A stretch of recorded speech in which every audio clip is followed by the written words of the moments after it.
What's going on, Lions fans? Welcome to the Pride of Detroit YouTube channel. My name is Miko, joined once again by my guy Morgan Cannon, and this is your go-to place for all things Lions related. That includes news, updates, analysis, and so much more.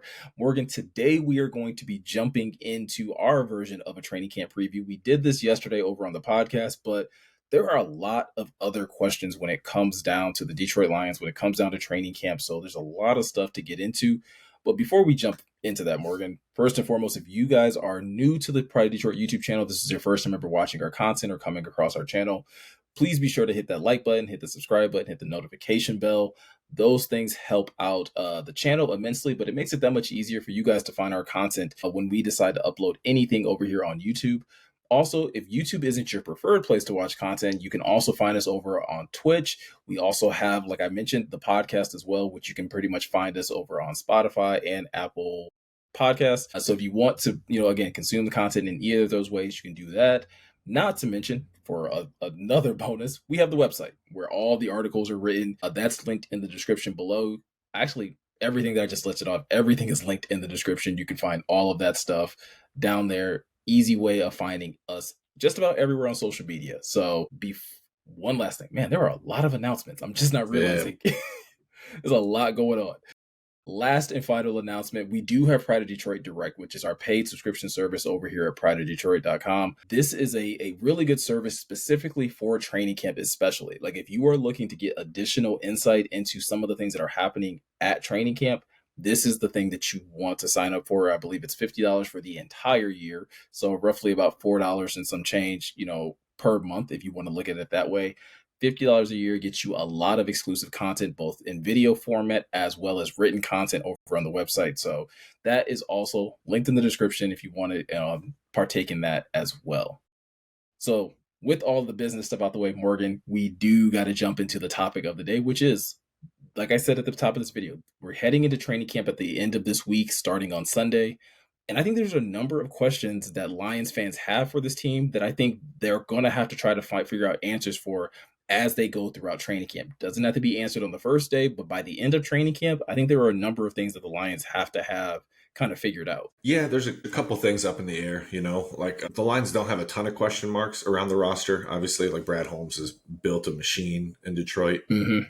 But there are some things that they need to sort out. And I guess it probably, everyone wants to talk about the offensive line, right? If it's not, edge. I don't know, I hate saying that word even lately. But yeah, probably start at the offensive line, right, bro? Yeah, I think that's probably the number one question, like with a bullet next to it. And it's funny because there's one question overarching, which is like, hey, what is the starting offensive line going to look like at the start of training camp? And then that question leads to like 5 or 6 additional questions. But first and foremost, I'll start by asking you, when you look, or at least going into training camp, who do you think will be that starting group when you talk about first team offense kicking things off in training camp? Yeah, to be honest with you, I've gone back and forth, but I'm pretty comfortable with Ratledge at center. They've been working him there since they drafted him through minicamp, like rookie minicamps and everything. So I'm comfortable with him being there. And then I think it's going to be Mahogany at left guard, Decker at left tackle, and then obviously Graham at right guard, and obviously Panay. So that's kind of how I think it's going to sort out. Hopefully Graham can get back to how he was playing in 2023 when he was one of the best guards in football playing next to Sewell. And I feel confident with Ratledge, man. He's battle tested, so I think it's all there for them to continue to have this be a strength on their offensive line. What about you? Yeah, I think I'm with you as far as the lineup. I think if I could have like my perfect scenario, I think I probably would flip Graham and Tate, right? Just because for my own like sense of sanity, having Graham with that experience at playing center would just be better in my opinion. But I do think that's like I mentioned, there's all these additional questions that follow after you start talking about the offensive line. That is one of the top questions. Like, who is the better option to play center? Do you go with a guy like Graham Glasgow that has experience playing it at this level, or do you throw Tate Ratledge, into the fire essentially and see if he can really pick up the position and be your center, not just for this year, but for the future as well? Yeah, and I get that approach for sure. Like having Graham at center would make a lot of sense. He'd been through it, you know what I mean, through a couple different regimes, spent some time in Denver. He's a good football player, and I think was playing a little bit banged up last year. And what kind of gave me pause to this thought process was when Dan Campbell essentially said, the experience doesn't have to be at center. It can be anywhere on Mm. the interior as long as it's in there. I'm paraphrasing here, but he did say something to that effect.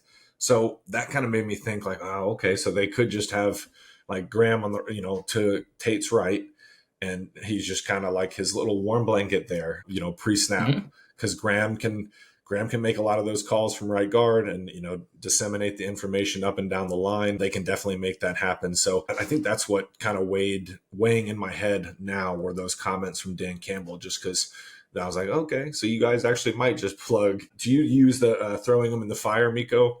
I was like, they're Mhm. just going to throw him in the deep end and see if he can tread water kind of deal. And they're going to do it right away in training camp, right, Miko? These joint practices the Lions have lined up, they're going to be telling, man. If we are reading some good things about Tate Ratledge during those joint Mhm. practices, whoo, I'm gonna be excited. I can't even lie to you, man. I'll be excited. Well, and I think that's the thing that at least gives me confidence if the Lions do decide to go with Tate Ratledge is that Dan and this regime have done this time and time again with their high draft picks, whether it's first round picks, second round picks, some of their third round picks that weren't developmental pieces, like they throw them into the fire and it's like, hey, we're going to see if you can sink or swim, or like you said, throw them into the deep end and see if they can swim because they know that they're going to need that level of experience. And the way that the Lions conduct practices, like they're trying to get it as game real, like make it as realistic to game day as they possibly can. And so that is the thing that I think will give me some comfort is like, you know what, the Lions have done this before. Maybe not with this specific position because Frank Ragnow has been a staple in this offensive line for so many years, but it's a method that's worked, right? It's worked when you talk about Aiden Hutchinson. It's worked when we talk about Penei Sewell, Amon-Ra St. Brown, Brian Branch, and guys of that ilk, Sam Laporta, Jack Campbell. It's worked in those situations. So why couldn't it work in the situation with Tate Ratledge as well?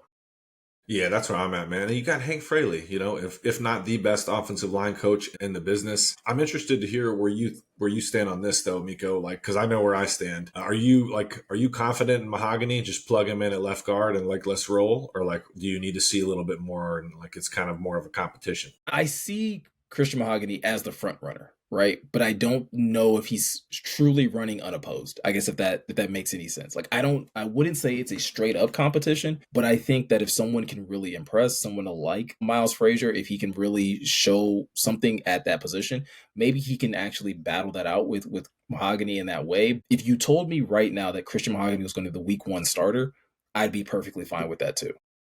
Yep, that's kind of where I watched. I know Jeremy like wants to see a little bit more. I think, but I saw enough. I watched all his snaps several times Mhm. towards the end of the season. There, I just like the way he plays the game. He's fundamentally sound. He comes from that Boston College tree where they run everything gap zone, just like the Lions do. So he's smart. He's got that nasty streak. He likes Dune. You know what I mean? I like my Yeah. I like my guy Mahogany. So I'm cool with inserting him and rolling. And yeah, I think Frazier. The lines are it's all about competition. So they're gonna have it open to where like, hey, the best man's gonna win it. But I think it'd be hard to unseat Mahogany just because that man showed out last year when he got his opportunity. And I think that like I'm right there with you. I think that we could definitely see that continue going into this training camp, which would be his first full training camp because we got to remember Christian Mahogany got to play some snaps last year without actually playing in training camp last year. So I think that's another thing that fans have to keep in mind as well. Yeah, that's a great point because he had whatever, I can't remember what illness. I think it ended up being mono. I don't know. You can edit this Yeah, out if something it's like wrong. that. We don't want to speculate, but go ahead. Yeah, I feel like it was some sort of illness that like you definitely like Yeah. raised some eyebrows like wait, people still get that type of situation. Yeah, it happens, man. So that's what it was. And then he had to catch up. It was a, acclimation period for him to get ramped up to, Mhm. full reps. So yeah, excited for him this year. Yeah, I think when you talk about getting ramped up to full reps as well, another thing that the Lions are going to definitely be talking about and they definitely need an answer for is how they're going to figure out how to use rookie defensive tackle Tyleik Williams.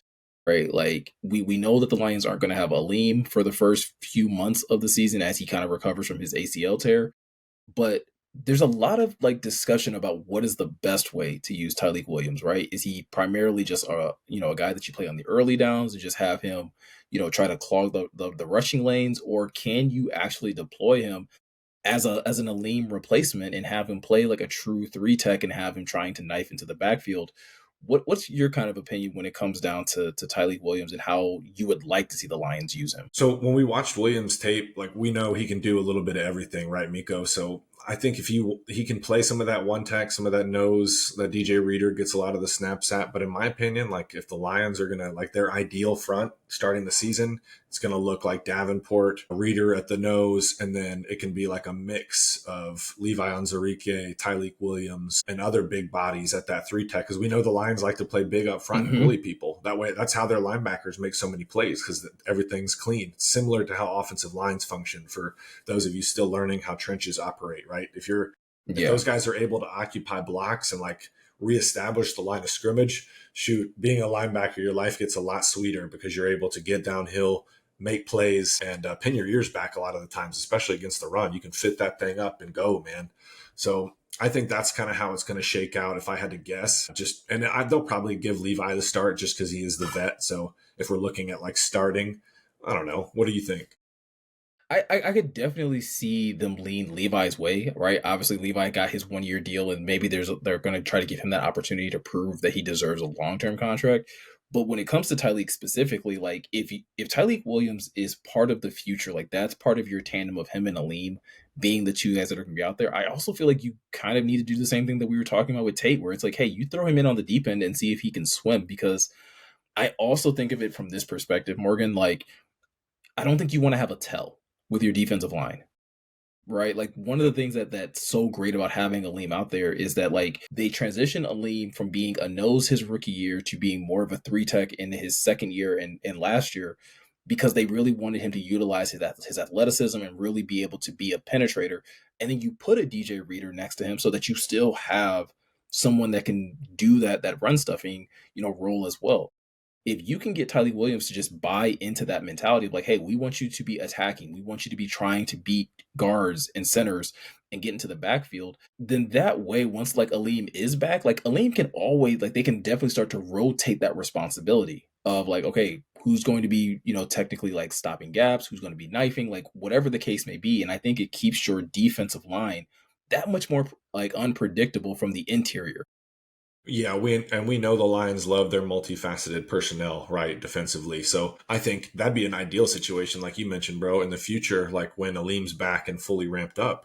If you have, if it's an obvious passing down and the Lions are in, dime, right, with like only Mm-hmm. four down linemen or even three down linemen, Tyleek could be that, that pass rushing specialist at the nose or at the one, you know what I mean?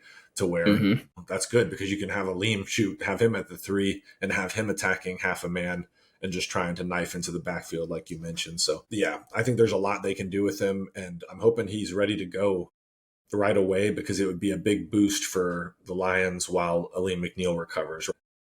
Yeah, and if not, like I said this yesterday on the podcast, and I'll say it again now, like if Tyleik Williams isn't quite ready, that is the benefit of having a Levi Onwuzurike, and that is the benefit of having a Josh Pascal who have that versatility to whether they can be depth or you can possibly put them and give them a few more snaps in terms of like starter quality snaps, and have them really, play that more traditional three tech role while Aleem is still on the mend. Yeah, and I know, people are up and down about Pascal, but the cool thing is like Levi, he can play the big end, right? Opposite Mm-hmm. Aiden. And he can Yep. also play that three tech and like kick inside and, be stout against the run and be sometimes a problem for interior offensive linemen as a general rule, not a general rule, but like how football works. If you aren't familiar, like interior offensive linemen have a little bit of more of a difficult time against like edge rushers that have like a lot in their tool bag or like longer arms because they're not used to dealing with those cats. So like that's part of the reason you see sometimes the Lions will kick in Hutchinson on obvious passing downs because they're like, oh yeah, it's almost like basketball. They're hunting a one-on-one with Yep.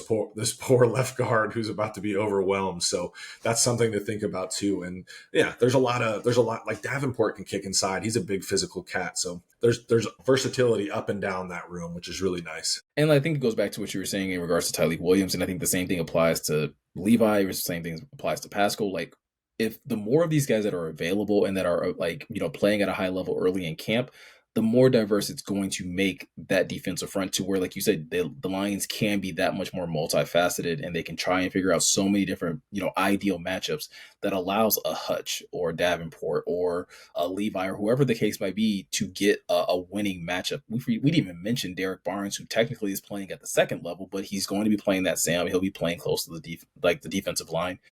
They have a lot of options when it comes down to that front seven. One place where I think this really kind of dawned on me yesterday during the podcast when talking to Jeremy and Ryan, that I think there is like a legitimate question. I think it that the coaching staff is going to have to figure out, and it surrounds last year's second round draft pick and Ennis Rakestraw Jr. Like, Ryan did a good job of reminding me, like, Ennis was in contention to get the starting nickel spot last year. I think the Lions really got to figure out what they're going to do with him, like, during training camp. Like, is he in competition for a starting spot? Is he just going to be, CB3? Are you going to find other creative ways of getting him on the field? Like, Morgan, that to me is a really big question that they have to answer in the next few weeks. Yep. At the nickel, in my opinion, with Terrion and DJ Reed outside. But if Ennis is balling, man, if he's showing out, they're gonna find ways to get him on the field. Not the same player and not the same position, but a similar situation possibly to like Ifeatu Melifonwu, when the Lions were stacked at a position, but they found ways to get him on the field because he's making plays and showing out in practice. So they're all competition based. So that's why I trust this coaching staff, right, Miko? If Ennis is looking nice like that, you're going to have to find him snaps. It's like almost like on offense, find them touches. You got to find Ennis snaps if he's balling like that. Yeah, and maybe it's a week by week basis type of thing, right? Like maybe it's matchup by matchup where, if you're playing up against a team, first thing that comes to mind, and this was last year when they played them, like I feel like the Colts had like a pretty deep, like wide, like a good diverse group of wide receivers where you had like Michael Pittman, you had Alex Pierce, you had like a couple of guys where like different body types. And maybe you just want to match up with body types, and maybe you want to match up with play styles. We know Ennis is very physical. He's very much like, someone that you can play and throw out there in rundown situations, and that he's going to tackle well and things like that. If it's not a designated responsibility, I could see it be one of those things where it's like, hey, you and Amik are going to split snaps at nickel a little bit more this week because, we like this matchup, instead. Yep, exactly. And it's like some basketball stuff, to be honest with you, like just dictated by personnel and, what the offense is trying to accomplish that week. So it'd be nice for them to have options. But at the end of the day, unfortunately, let me go ahead and knock on wood, we know how injuries accrue, especially in the secondary. So if having Rakestraw and having guys like Amik who can play inside and out, and DJ Reed, to be honest with you too, so it's a luxury. It's a testament, another testament to how Brad Holmes has assembled this roster. Because there's a couple teams that I'd probably argue, like top to bottom roster wise, they're like a little bit more complete than the Lions, but they're up there in that. If we want to do tiers, I know that's everyone's talking about tiers these days. So yeah. I was gonna say that's gonna be the benefit of training camp kicking off, is we can stop with rankings for the most part. We can actually talk real football. But I'm right there with you. Like I think this is a problem it's a good problem to have, right? Like this isn't necessarily like you're trying to plug a hole. Like this is like, hey, if he's as talented as it seems like he is, let's try to figure out ways of getting him on the field. And that is a job that goes directly to, Kelvin Shepard, which kind of leads me into the fourth question that I kind of have for the Lions going into training camp is like, can these coordinators, both Kelvin Shepard and Johnny Morton, can they kind of put their own flavor on both respective sides of the football, right? Like Johnny Morton, probably more so than Kelvin Shepard, is going to have to fill some really big shoes with an offense that has been like extremely explosive and one of the best offenses in the NFL the last few seasons. Do you think he can come in and continue to make this offense innovative and at the same time consistent, on a week-to-week basis? Yeah, like I kind of look at it like Shep, I trust to put his own flavor on it just because he's a linebacker. I try to think about this from like a perspective standpoint. So being, someone who played linebacker, I like that perspective can like bring little nuances and differences depending on what he wants to do on a week-to-week basis. Like, do I want to unleash Derek Barnes this week? Am I going to blitz Jack a ton?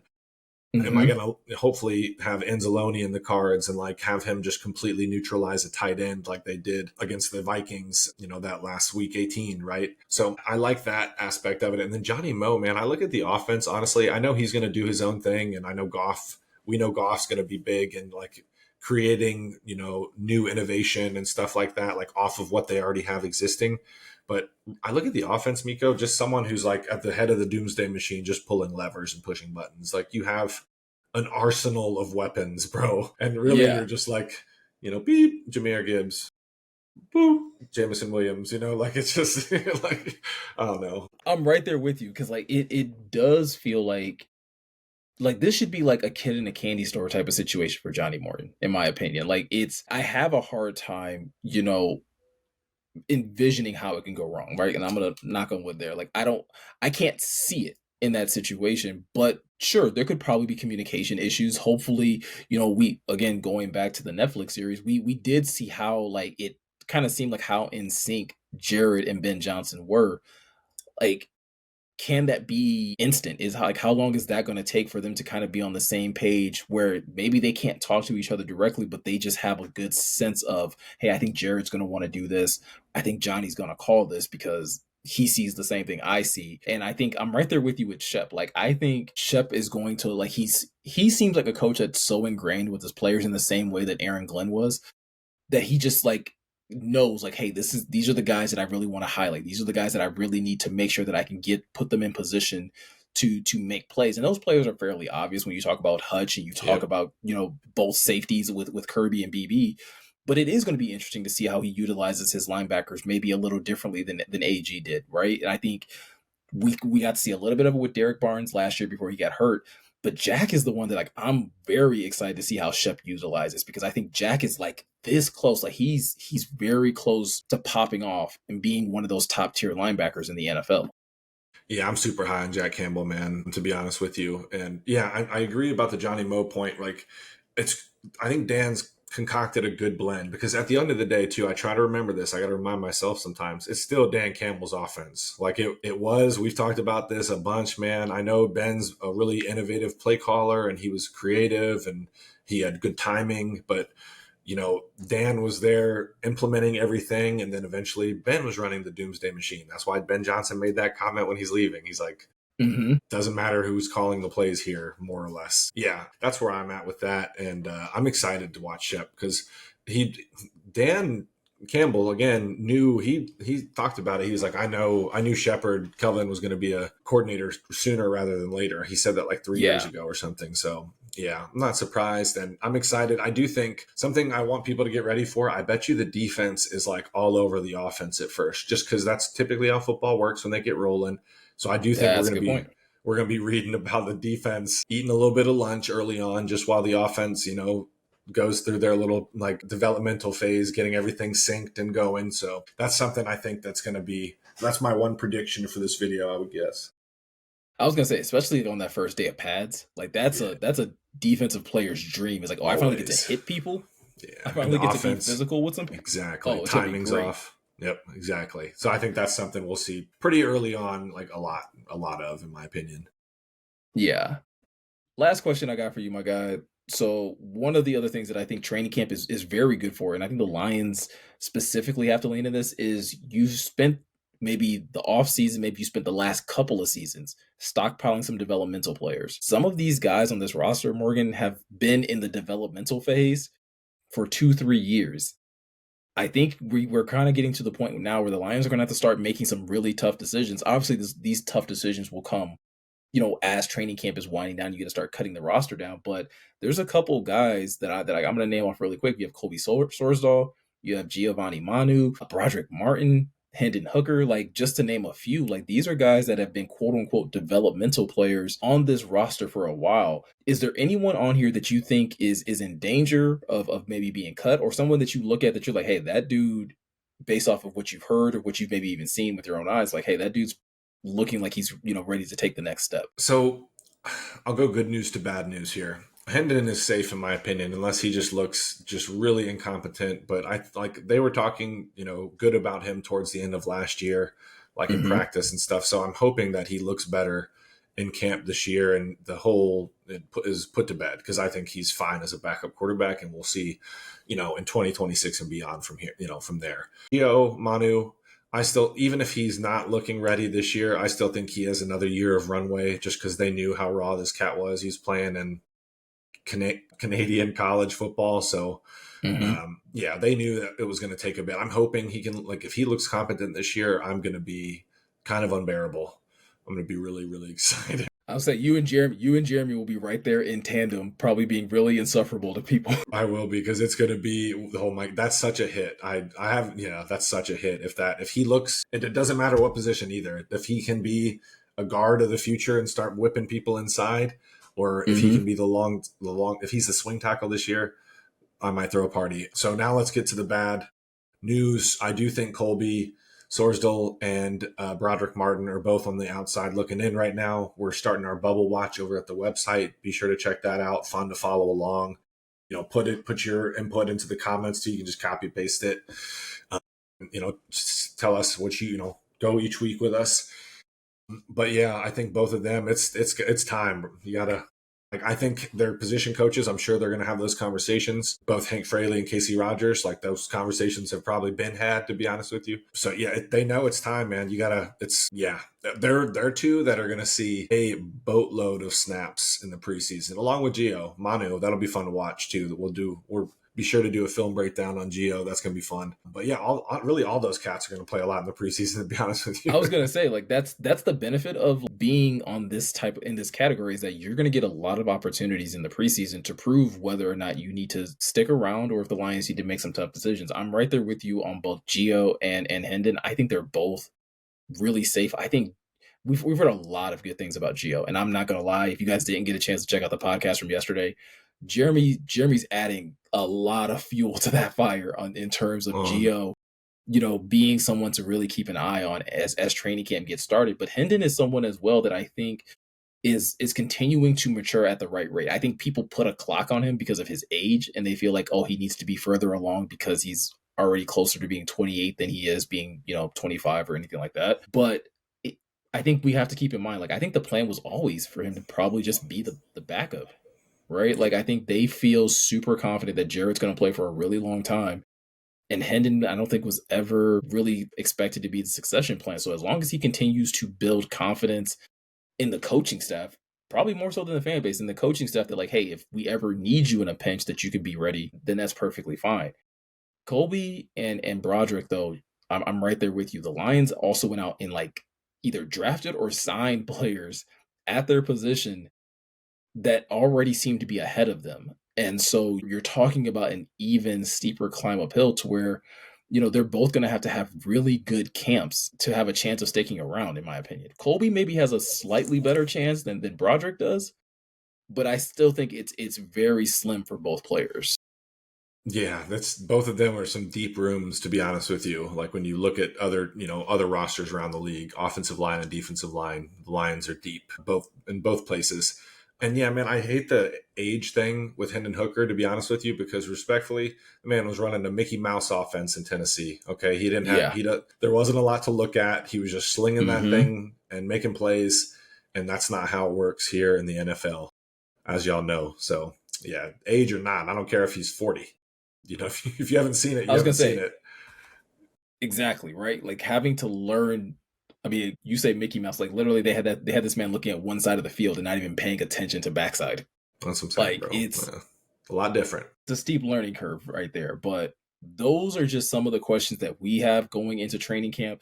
This is a great time, like I said, to be locked into Pride of Detroit, whether it's the website, whether it's the YouTube channel, whether it's the podcast, whether it's Pride of Detroit Direct. Like, there's a lot of stuff for you guys to look forward to, because this is some of the best time, in my opinion, Morgan. Like, there's a lot of really good stuff to come out. And a lot of the things that we're going to be hearing about or seeing on the field is actually going to help, translate to the regular season. So it's a really exciting time for that. So again, if this is your first time here at Pride of Detroit, please be sure to hit that subscribe button, hit that like button if you enjoyed this video, and hit that notification bell as well, so that you can stay locked into anytime we upload new videos or go live over here on YouTube as well as Twitch. We go live on both, usually twice a week, once for the main podcast, and then Jeremy and Eric will go live as well for midweek mailbag, which I think is supposed to be tonight. So yes. Yeah, definitely check that out as well. Well, last night, based on when you guys will probably see this. Yes, true that. But with all that said, I'm Miko. He's Morgan. Thank you guys for taking the time to watch, and we'll see you guys in the next video.